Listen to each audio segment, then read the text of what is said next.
The group stage has concluded at VCT Americas Stage 2, so we now know all 8 teams that will be heading into the playoffs, but before we talk about that playoff bracket, let's look at the matches that happened over this past weekend. With the final weekend wrapping up, we wrapped up the final playoff spot, as well as some important champs points being distributed. Let's look at this final weekend. So this is the board we have. Today we will be starting at the Friday games, which means we're starting with Energy versus Crew. This one ended up being a 2-1 win in favor of Energy. This one being kind of a story that Crew have gone through throughout this stage 2, where they win that first map in pretty convincing fashion, but then they end up falling short in maps 2 and 3. Energy stumbling a bit in that map 1, but then getting going for those last 2 maps and looked like a much better team in that later part of the game. Looking at map 1, we have Sunset. This one ended up being a 13-6 win in favor of Crew, this one being their map pick as well. So they did dominate on this one. Energy did start well with a 4-0 lead, but then Crew bounced back and only allowed Energy to win 1 round after those first 4. So it ended up being 7-5 at the half, so it's still a lead that Energy can come back from, but a strong attack side from Crew on that Sunset would end up being the difference maker,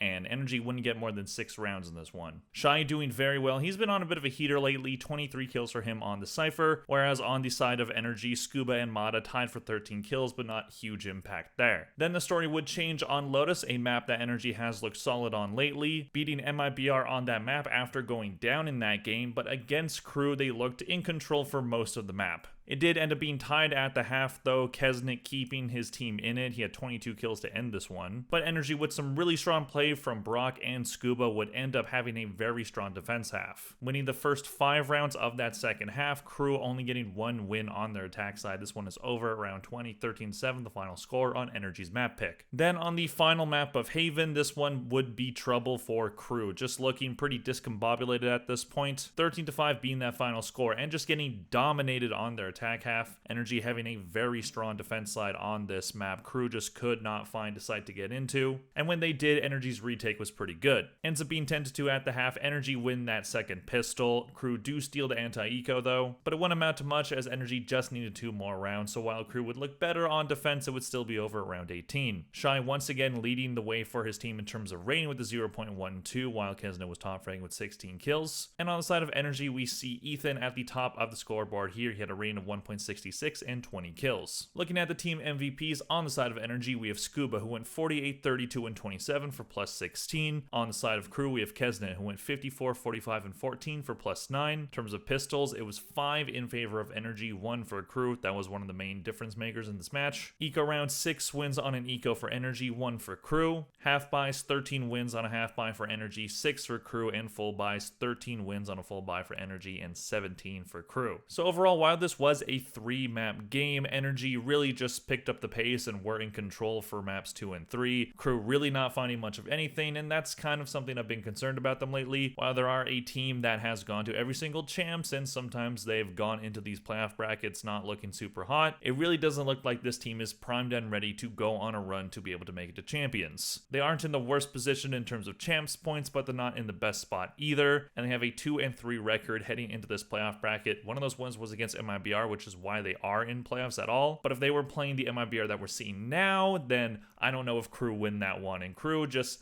I really don't know if I see them going to champs again this year, but hey, we will see. Whereas Energy, very solid win from them. They come back after going down in map 1. Really like the resilience of this team. Scuba looked good, Brock looked good. A lot of good things coming from this team right now. So good match for them. They looked at least like they should go on a decent run in playoffs. But again, we will see. Moving on to the second game of that Friday match, we have Leviatan versus 100 Thieves. This one being another 2-1 game and kind of going pretty similarly to how the match versus Energy and Crew did. The team that ends up losing wins map 1, but then stumbles on map 2 and 3, and the team that ends up winning looks in control for the rest of it. However, this would overall be a closer game than that Energy versus Crew one, but Leviatan, once they got going, it really looked like they were going. Especially on that last map of Lotus, 100 Thieves were really struggling on that one, and Leviatan are showing their continued improvement that they've been showing throughout this stage. Looking at map 1, we have Haven, this one being 100 Thieves pick. At first it looked like Leviatan were going to win this one because they did win the first 4 rounds, so they win that pistol, they get the bonus, they get to 4-0. 100 Thieves answer with 3 right back, but then 5 rounds in a row on that defense side would end up having a 9-3 lead for Leviatan. So things are looking up for them, but then 100 Thieves look amazing on their defense side. Shutting down Lev's pushes, being really good on the retake as well. Leviatan only getting 1 round win on that attack side, so they end up blowing that 9-3 lead. It was 10-6 at one point, and 100 Thieves just kind of steamrolled them for the rest of that defense side. Cryocells being the main contributor for 100 Thieves in this one with 25 kills, he was plus 10, whereas on the side of Leviatan, Tex with 21 kills, he was the only player that was positive on his team. Then moving on to Sunset, this one being Leviatan's pick, it would look like it might have gone a similar way, but Leviatan were able to actually hold on to their lead this time. They do win the pistol and the anti-eco, but then 100 Thieves end up going up 5-2. We then see Leviatan win 5 rounds in a row to end the half to have a 7-5 lead, but then 100 Thieves take that lead right back by winning the first 3 rounds of that second half. It's a very scrappy game at this point. It's a little bit back to forth. Leviatan get 1, 100 Thieves get 1, but then 3 rounds in a row from rounds 18 to 20 would put Lev in that position with their economy to be able to win the rest of the game, and this one is over before 100 Thieves can tie it. Sato top fragging for his team with 23 kills, but nice to see Okeanos leading his team with Raiden with the 1.41. Cryocells leading the way for his team once again, 20 kills for him. And then we have Lotus, this one being very lopsided in favor of Leviatan, ended up being 13-2. 100 Thieves not finding any of the success that they were finding on those first 2 maps. Lev just decimating 100 Thieves on their defense side. They're winning every retake, ends up being 10-2 at the half. And then 100 Thieves couldn't make a miraculous comeback like they did in map 1, and Lev just won 3 rounds in a row, and this one is over quick. Asnab being the top fragger for his team, only 10 kills, so not exactly a huge number there. But Sato with plus 17 here, 24 kills with him on the Rays. Very impressed by Sato. He's been one of the best duelists in the entire league right now. Looking at the team MVPs on the side of Leviatan, as I was just talking about, Sato went 63, 43, and 16 for plus 20. On the side of 100 Thieves, we have Cryocells who went 53, 47, and 12 for plus 6. Pistol rounds, 4 wins for Leviatan, 2 for 100 Thieves. Eco rounds, 4 for Leviatan, 2 for 100 Thieves. Half buys, 6 wins on a half buy for Leviatan, 4 for 100 Thieves, and on full buys, 24 wins on a full buy for Leviatan, 18 for 100 Thieves. So very solid win here for Leviatan, heating up at the right time. As I said earlier, we've seen steady improvement from them throughout this stage, and they looked primed for a decent run in playoffs. They did secure a top 2 spot in the group for playoffs, which is very important. You don't want to be in that number 4 spot because then you have single elimination. That is a position that Crew is going to be in, but Leviatan do look pretty good. I like what I've seen from their new players in Sato and Okeanos. Sato, as I said, looks like one of the best duelists in the league, and we'll see how far this team can go. As for 100 Thieves, this is a bit concerning of a loss for them. Being able to make that miraculous comeback on map 1, but then lose out in map 2, and then get kind of decimated on map 3. So they're gonna have some things to clean up for playoffs. Right now, they're a team that looked like they were peaking at the beginning of the stage and now have kind of come back down to earth. But we'll see if this is just a little bit of a rough patch or if this is something more concerning. Moving on, we have the Saturday game, starting with a game that actually had a surprisingly large amount of stakes, Evil Geniuses versus Furia. So this was technically the fight for the last playoff spot of Group Alpha, which is kind of ridiculous to say because these are 2 teams that have been struggling mightily throughout this entire stage. Furia not having a win this entire stage, and EG only having a win over 2 games, the other team that is not in playoffs. But even though Evil Geniuses didn't have their spot locked down, this should have been an easy win for them, and that is what it ended up being. Furia just not finding that fire to be able to push through, and it is just disappointing that even though they still had that opportunity to make the playoffs, they did not make the most out of it, and now their season's over. Looking at map 1, we have Corrode. This one ended up being a 13-6 win in favor of EG. EG win that pistol, they get the anti-eco, but then Furia take the lead, end up winning 3 in a row, bit back and forth, but then EG end up going on a 5-round win streak, ends up being 8-4 at the half. Furia take the pistol, can't convert the anti-eco. This one ends up being over at round 19 in favor of EG. Paula being the top fragger for his team, only 14 kills for him though. Whereas on the side of EG, we had Icy actually have a nice bounce back map, and I've been looking for him to bounce back lately, and this was a good map from him, but he didn't lead the team in rating. That would go to Nature with a 1.39. Moving on to map 2, we have Ascent, this one being Furious pick, a map that I remember in stage 1 they actually looked pretty good on, but this one did end up going the way of EG. Winning on that pistol, they were actually pretty good in pistols on this one, but they couldn't convert it into snowballing because EG were able to go on a 7-round win streak to end that first half. Furia with a good start on their attack, but a bad end to it. And then they switch sides. Furia wins the pistol yet again. But then we have EG take control of the game yet again. They end up getting to match point at round 19. Furia fight back a little bit here, but this ends up being over at round 22 with an EG win. Paula top fragging for his team with 17 kills. Heat leading the way in rating with a 1.16. Ye leading the way with 23 kills, and Superman leading the way with a 1.64 rating. Looking at the team MVPs on the side of Evil Geniuses, we have Superman who went 35, 21, and 22 for plus 14. On the side of Furia, we have Pala who went 31, 31, and 9 for 0. In terms of pistols, only 1 for Evil Geniuses, 3 for Furia, so again, they just couldn't convert them. Eco rounds ended up being 2 for Evil Geniuses, 3 for Furia. Half buys, only 1 for EG, 5 for Furia, but then those full buys were the major difference maker. 23 wins on a full buy from Evil Geniuses, 7 for Furia. So this puts an end to Furia's pretty pathetic VCT 2025 season. I'm sorry to be so harsh with saying that it was pathetic, but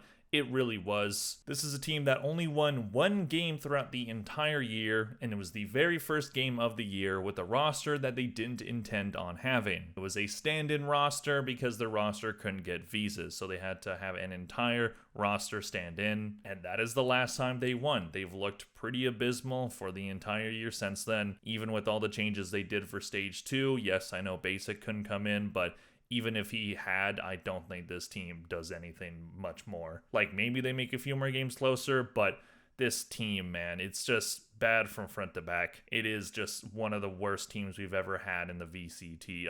That is not putting it lightly. So yeah, the season's over. EG, they're in playoffs now. I don't see them going very far with the state that they're in right now, but maybe they can do something like they did in Stage 1 playoffs. Anything is possible. All you gotta do is make it there, so we'll see. Moving on, we have a game that ended up being closer than expected. Sentinels versus 2Game. 2Game able to take that first map of Sunset. That is a map that they actually have been quite good on, but it's also a map that Sentinels are good on, so kind of surprising to see that go 2Game's way, but Sentinels would quiet any worries by dominating on maps 2 and 3. Looking at map 1, we have Sunset. This one ended up being 13-9 in favor of 2Game. 2Game starts strong by winning the pistol and the anti-eco. Sentinels take the lead right back. A bit of a back and forth the rest of the half, ends up being 7-5 in favor of Sentinels, but then 2Game with a very good attack side end up winning 5 rounds in a row to start that second half. Ended up only allowing 2 wins on Sentinels defense, and then they win 3 in a row right after that, and this one is over. A surprising map win from 2Game, but a good one at that. Spike being the main reason why. 24 kills for him on the Neon. Narrate doing his best to keep his team in it. 20 kills for him, he was +3. But that is where 2Game's good fortunes would end, as Lotus Sentinels map pick would end up being 13-4 in favor of them. They start strong by winning the first 7 rounds in a row. 2Game would get 2 right after that, but ends up being 10-2 at the half. 2 rounds to start second half, 2 in a row for 2Game. This one is over round 17. No one on 2Game breaking double digits in terms of kills. Spike got the closest with 9. And on the side of Sentinels, we have Bang dominating this game. 18 kills for him, he was +11. And looking at map 3, we have Haven. This one ended up being the same exact score as map 2. 13-4 being that final one. Sentinels started off strong yet again, winning that pistol and the anti-eco. 2Game would steal the bonus, but then 5 rounds in a row from Sentinels. Ends up being 9-3 at the half, then Sentinels end up getting to 11. 2Game steal 1, but then this one is over at round 17 yet again. Silence this time being the positive for 2Game on this map. 16 kills for him, he was +3. On the side of Sentinels, we have John QT have a good game with 15 kills, and he was +10. Looking at the team MVPs on the side of Sentinels, we have Narrate, who went 48, 32, and 24 for +16. On the side of 2Game, we have Spike, who went 46, 43, and 9 for +3. Pistol rounds, 4 for Sentinels, 2 for 2Game. Eco rounds, 4 for Sentinels, 2 for 2Game. Half buys, 5 for Sentinels, 8 wins on a half buy for 2Game, but then the full rifle rounds, 26 for Sentinels, 11 for 2Game. So that puts an end to 2Game season, a season that I could also call pathetic, but I'm not going to put it that harshly because there were times where this team at least looked like they had a fighting chance. At the very least, their last game of the season ends up being one where they do get a map over the best team in the group, at least when you look at their record. So they kind of go out with the bane, but those last 2 maps were, pretty dominant from Sentinels. But they didn't have enough champs points to get in the top 8 of the Americas, nor did they make it to playoffs, which means they will be relegated from the VCT. They will not be competing in the Ascension tournament this year to fight for their spot. which is how the rules work. So it is very harsh, but this team didn't do much at the tier 1 levels, so it does make a little bit of sense. Moving on, we have the Sunday game starting with G2 versus C9. This one ended up being a 2-0 victory for G2. C9 trying to prove that they can hang with the big dogs in this region. After having a pretty strong stage 1, they come into stage 2 and they were able to beat teams like Furia, EG2 game, but those were pretty easy matchups for everybody that faced those 3 teams. So to be able to prove themselves, they had to beat either G2 or Sentinels, and they just weren't able to beat either of them, even with G2 having a sub in BabyBay, who actually ended up being statistically the best player on the entire team for G2. Looking at map 1, we have Ascent. This one ended up being a 13-8 win in favor of G2, being their map pick. G2 start off strong, ended up having a 4-1 lead, but then C9 win 5 rounds in a row. G2 do end the half though by winning the last 2 rounds, ends up being 6-6 at the half. So C9 still with a fighting chance here, but then G2 have a very strong defense side. They win the pistol, get the anti-eco, C9 steal the bonus, but then 3 in a row for G2. C9 in a pretty precarious spot at this point. They do win round 19, but then 2 in a row from G2 would end this one. BabyBay top fragging for his team. Love to see that for him. 21 kills, 12 deaths, +9. Love it. Cinema. Then we have Oxy leading the whole server with 22 kills. He was +7. And then we have Lotus, this one being C9's pick. Interesting pick against G2 because this has been one of G2's best maps for the entire year. Hasn't been as good as it was early in the season, but really, anyways, looking at how this one went, G2 with a very strong defense side. No surprise there, they've been great on defense on this map the entire year. Ends up being 8-4 at the half. Then they start their attack half with a win on pistol. G2 steal the anti-eco, 2 in a row for G2 right after that. C9 trying to make a game out of it, but can't do it. This one ends up being over around 22, 13-9, the final score. Jogbo leading the way for his team with 24 kills. He was +8. On the side of C9, we have Oxy yet again being that main difference maker, 24 kills for him. He was +5. Looking at the team MVPs on the side of G2, it's got to be BabyBay. He went 37, 26, and 9 for +11. Love to see the caster doing well. And on the side of C9, we have Oxy, went 46, 34, and 9 for +12. Pistol rounds 4 for G2, 0 for C9. Eco rounds 5 wins on an eco for G2, 1 for C9. Half buys 7 for G2, 2 for C9. Then the full buys would be close to even, 14 for G2, 13 for C9. So as I said, this was C9's chance to prove that they were one of the best teams in the region. It's been very up in the air during this stage because their opponents, aside from Sentinels and G2, have been pretty easy pickings. Going against those 2 teams were chances to prove themselves, and G2 weakened by not having Leaf. Yes, BabyBay has been playing very well. He's been playing great, but he isn't Leaf. We all know this. And C9 still weren't able to get it done. Not that I was expecting them to, I wasn't, but I definitely saw some people in my comment section last week that were saying that I was underrating C9 or I was putting C9 down because of their past playoff history. And yeah, kind of, but also at the same time, I haven't seen this team hang with the top team in quite some time. So I really don't have a ton of faith in them when I see these kinds of performances where they have a chance to beat G2 and then they choose their best map and then they get diffed by BabyBay. So whatever, man. I just don't see a ton of faith in the C9 team. G2, I obviously have faith in. They've been very good even with BabyBay, and BabyBay has been quite solid for them. Very interested to see if Leaf does even come back in for playoffs. I would expect him to. I would rather him get some reps at the pro level before champions, because coming in cold to that one sounds like a bad idea. But we will see. At the very least, hey, we know BabyBay can hang, so we'll see how that goes for G2. Moving on, we have the last game of the weekend, the last game of the group stage, MIBR versus Loud. This one potentially being MIBR's last game of the season with their championship points hanging in the balance. Since they did not qualify for playoffs, basically because of that loss to Crew, they end up losing out on that playoff qualification after being the de facto third best team in the region for most of the year. So all they really had to fight for at this point was that champs point. Getting a win over Loud would put them in a better position to make champs than they would have been if they didn't. So it was very important to them. And Loud, they were kind of just fine for pride at that point. They were already missing out on playoffs. They didn't have a scenario where they could get in, but their stage ends with yet another loss to the other Brazilian team. Looking at map 1, we have Icebox, this one being MIBR's pick, being basically their best map throughout the entire season, but Loud did give them a run for their money, having a pretty strong defense side, not allowing MIBR to win more than one round in a row until rounds 9 and 10. Ends up being 8-4 at the half, so Loud is in control on a map that MIBR have dominated on this year. And then Loud make it even more dire for MIBR by winning the first 2 rounds of that second half, but then MIBR started to put on a defense side clinic, having some very solid retakes here, winning 9 rounds in the second half to confirm it, and only having 2 of them not be by defuse. So some very impressive work from MIBR here. Genom leading the way in terms of rating with a 1.23. Ospos was top fragging with 22 kills though, and on side of Loud we have Kawazine with 21 kills, he was +7. Then moving on to map 2, this one was close as well, Sunset being Loud's pick, a map that MIBR have struggled with on this stage, thinking back to that game versus Lev.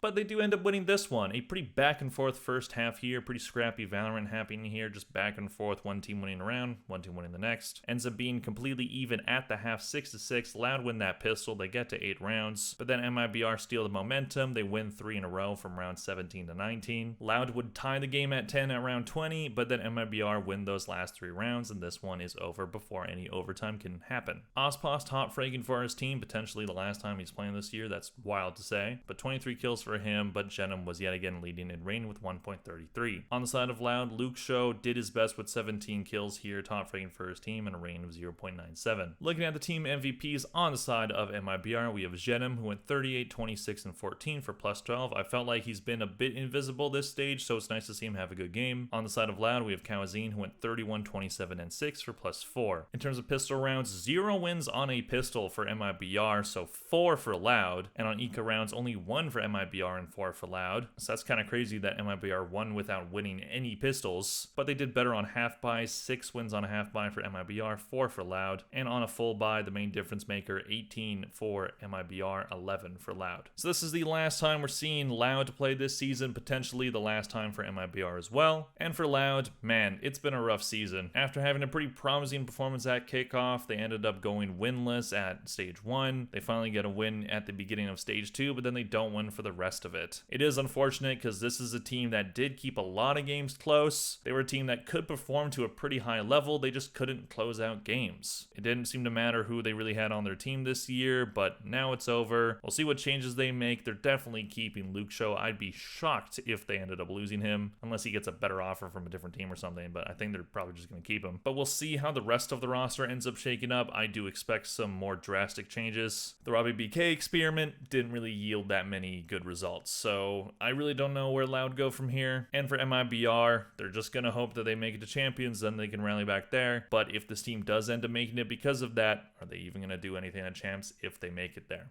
Ospos's record at champs says that they would, but this team's performance lately tells me that they wouldn't. So that is all I have to talk about today for the last weekend of the group stage for the VCT Americas region. This is the last we're seeing for some of these teams, and we're going to have a playoff bracket that's going to have some pretty big games. Some pretty important games for some teams, not so important for teams like G2 and Sentinels, but they might still just go to the grand finals anyway. Who knows? Either way, it's going to be very interesting playoffs. Rest in peace all the teams that died this week. Sorry that I haven't been doing as many match recaps lately. I noticed that the views on them were kind of low and not where I wanted them to be, and it's a lot of work to make these videos, but I decided I'll do one for the last weekend of the group stage, and I'll do some for playoffs as well. But anyways, let me know in the comment section down below, what did you think of this video? What did you think of all these matches? Please click like and subscribe if you enjoyed this video. Thank you all very much for watching, and I'll see you guys in the next one. Bye.